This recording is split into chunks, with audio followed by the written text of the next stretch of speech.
بسم اللہ الرحمن الرحیم۔ السلام علیکم ناظرین، آپ یوٹیوب چینل دیکھ رہے ہیں، میں صداقت زمان ہوں۔ ناظرین، آج کا ولاگ تھوڑا مختلف ہوگا اور مختلف اس لحاظ سے ہوگا کہ current affairs, political developments national ہو یا انٹرنیشنل ہو، وہ کہیں نہ کہیں طریقے سے آپ کو مل سکتی ہے سوشل میڈیا کے ذریعے، الیکٹرانک میڈیا کے ذریعے، مین سٹریم میڈیا کے ذریعے۔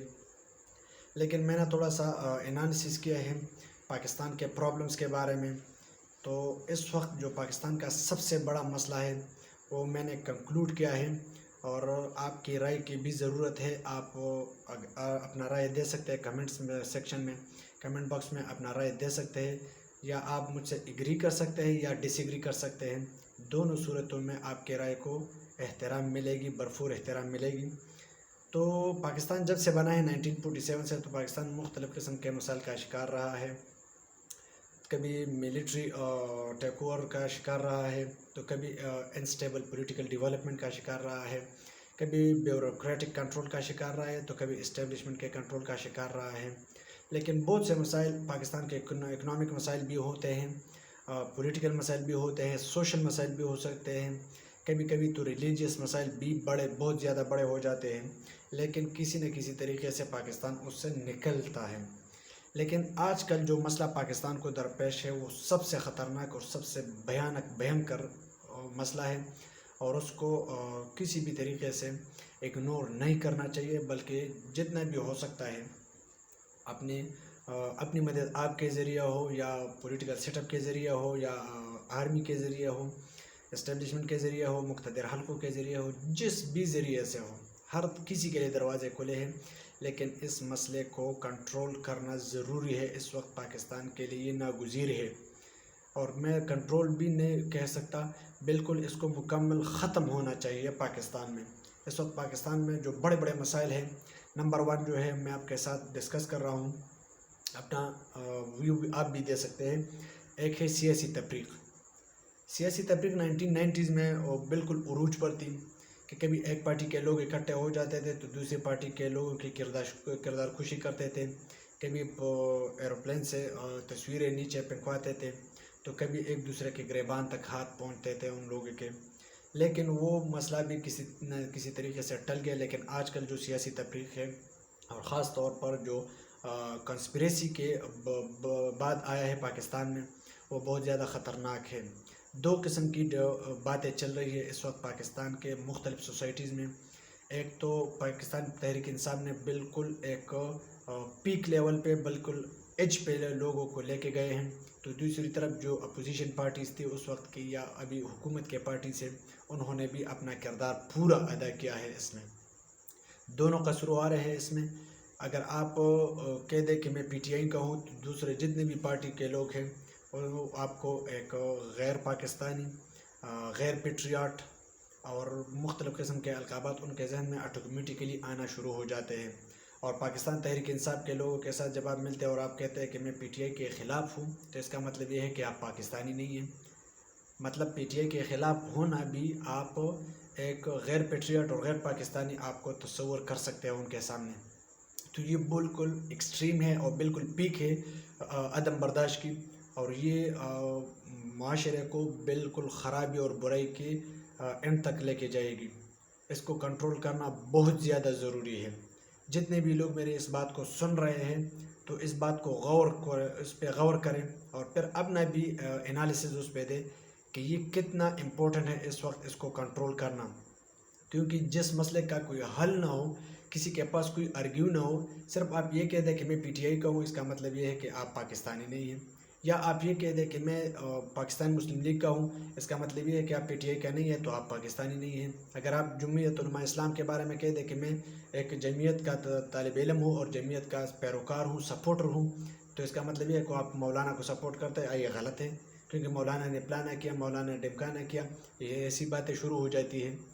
تو اپنے نظریہ ضرور رکھیں اپنے پاس۔ میں یہ نہیں کہتا کہ اپنے نظریے سے ہٹیں، اپنے نظریے کے پاس رکھیں، اپنے نظریے پہ چلیں، لیکن اتنا برداشت اپنے اوپر، اپنے آپ میں رکھیں کہ دوسرے کے ویوز کا بھی احترام کریں۔ یہ نہیں کہ آپ دوسرے کے ویوز کو سنیں اور آپ اپنے اوپر اور اپنی وجہ سے اور اپنے اصطلاح کے مطابق ان کو فتویٰ جاری کر دیں کہ آپ پاکستانی نہیں ہے، یا آپ پاکستان کے سپورٹ میں نہیں ہے۔ ایسا نہیں ہے، ہر بندے کا ویو ہو سکتا ہے اور اس کو احترام دینا ضروری ہے۔ دوسرا جو سب سے بڑا مسئلہ ہے وہ ہے عدم برداشت۔ ہم لوگوں میں عدم برداشت نہیں ہے۔ اگر کوئی کہتا ہے کہ عمران خان اچھا بندہ ہی ہے تو بھی سننا چاہیے، آپ نے ان کو ٹائم دینا ہے کہ کیسا اچھا بندہ ہے، بتا دیں، مجھے بھی ایکسپلین کرے، اگر اچھا ہے میں بھی سپورٹ کروں۔ اگر انہوں نے یہ کام کیا وہ کام کیا، اگر وہ آپ کو سیٹسفائی کر سکتا ہے تو ٹھیک ہے۔ اور یہ نہیں، عدم برداشت اس لیے ضروری ہے کہ آپ نے ان کے بات میں کاؤنٹر آرگومنٹ نہیں دینا، بلکہ ان کو سننا ہے اور تحمل سے برداشت کرنا ہے۔ اگر آپ کو ان کی باتیں اچھے لگتی ہیں اور آپ کنونس ہو جاتے ہیں تو کیوں نہ آپ پی ٹی آئی بھی چلے جائیں، ان کا اپنے نظریہ تو آپ کے مطابق فیصلہ کر چینج کر سکتے ہیں۔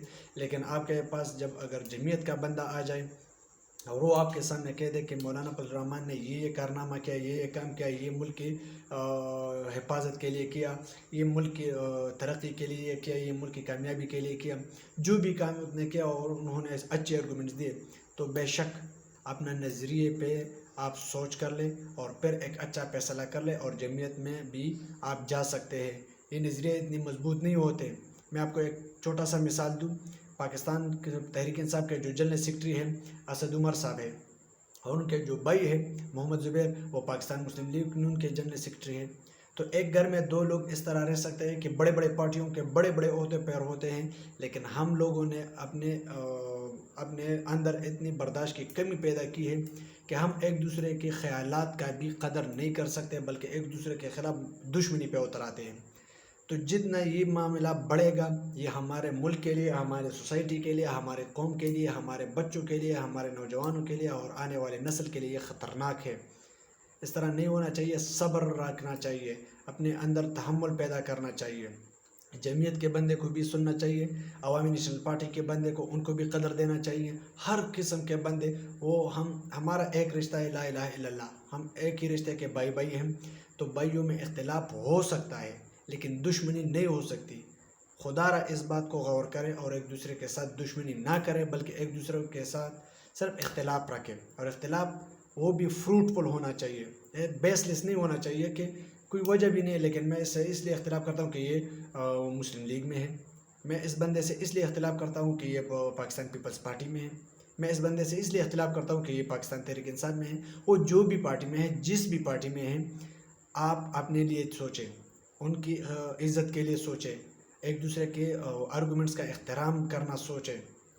یہ نہیں ہونا چاہیے کہ آپ کے پاس کوئی بھی آرگومنٹ نہ ہو اور آپ چلے جاتے ہیں کہ میں عمران خان کو سپورٹ کر رہا ہوں۔ کس برتے پہ سپورٹ کر رہے ہو؟ اگر آپ کے پاس اسٹرانگ آرگومنٹس ہے، آپ ان کے اچیومنٹ سے متاثر ہے تو دوسروں کو بھی کنونس کریں، اگر نہیں کنونس کر سکتے تو دوسروں کو سنیں۔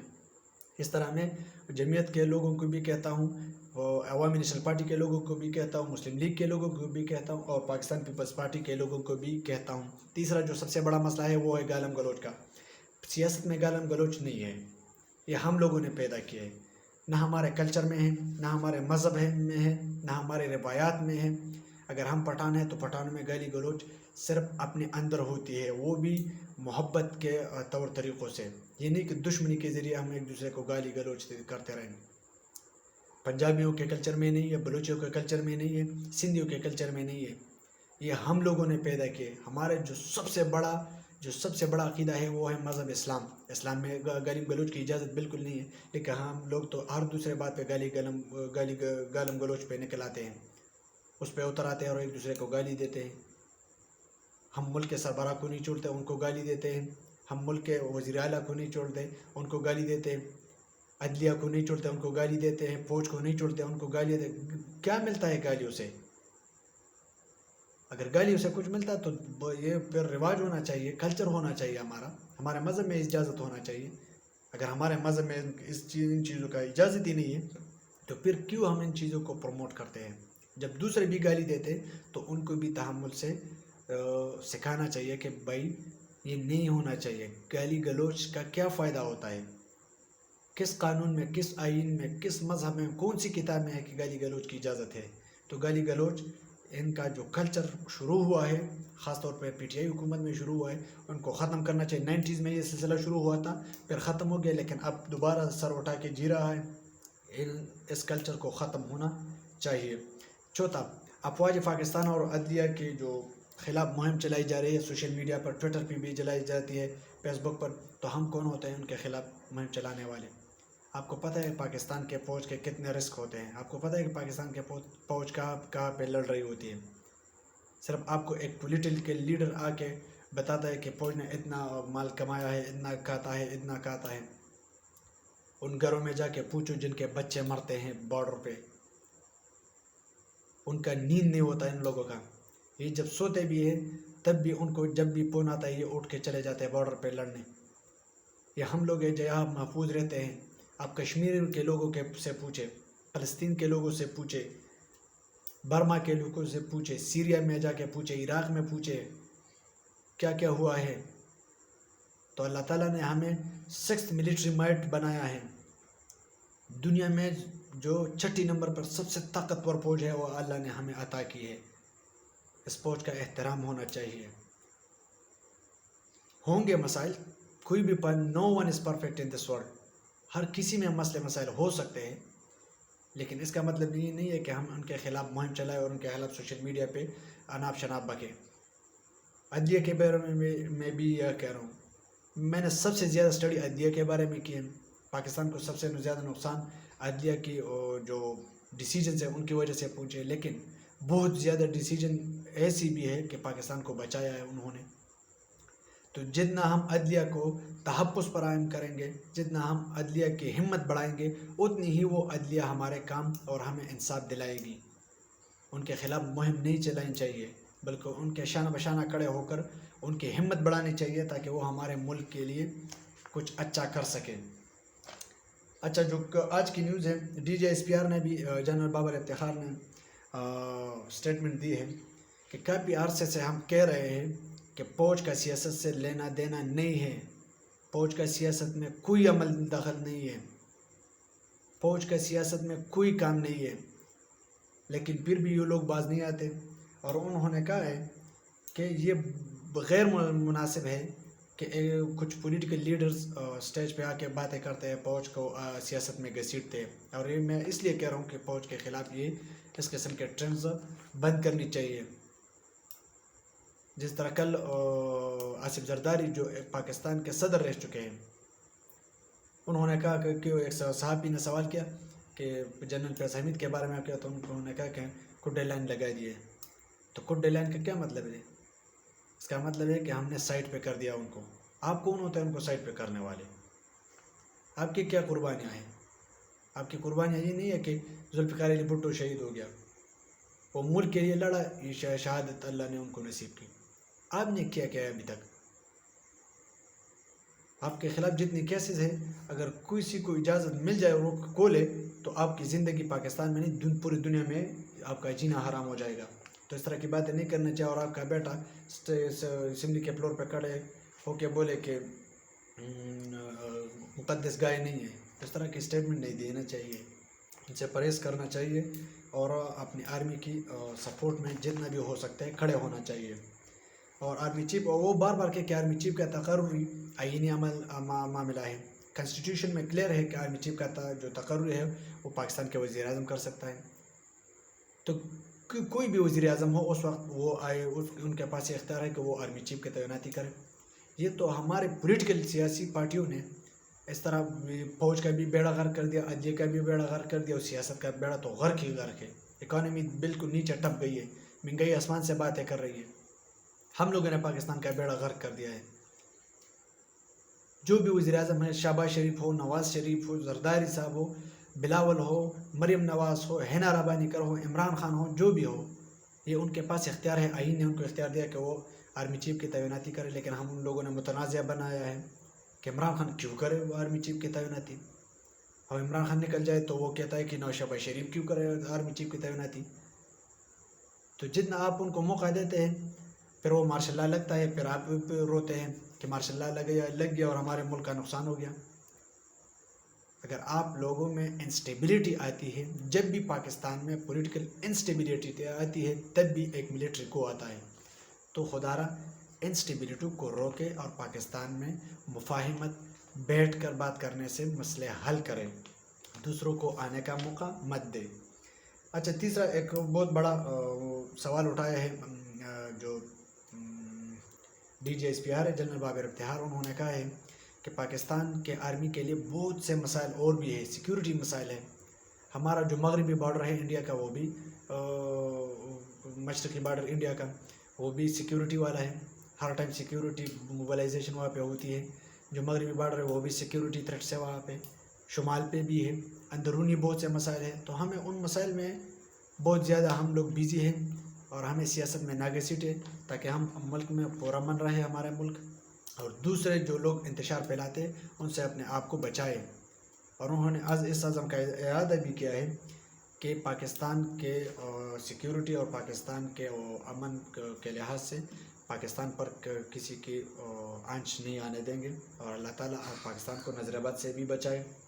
عمران خان نے اٹک میں کہا ہے، بہت بڑا جلسہ کیا، عظیم الشان جلسہ کیا. انہوں نے کہا ہے کہ 2001-2000 میں بھی اس طرح کی کال آئی تھی، امریکہ نے دھمکی دی تھی، وہ تو کنفرم ہے. امریکہ کے بہت سے رائٹرز نے اپنی کتابوں میں بھی لکھا ہے کہ مشرف کو فون کیا کہ ہمارے ساتھ جنگ میں آ جائیے، اگر آپ نہیں آئیں گے تو ہم آپ کو we will send you to the age of stones, ہم آپ کو پتھروں کے دور میں بھیج دیں گے. تو انہوں نے گھٹنے ٹیک دیا اور ان کے جنگ میں شامل ہو گئے. اور اس جنگ کی وجہ سے ہم نے 80,000 لوگوں کا جو 80,000 لوگ ہمارے مارے گئے،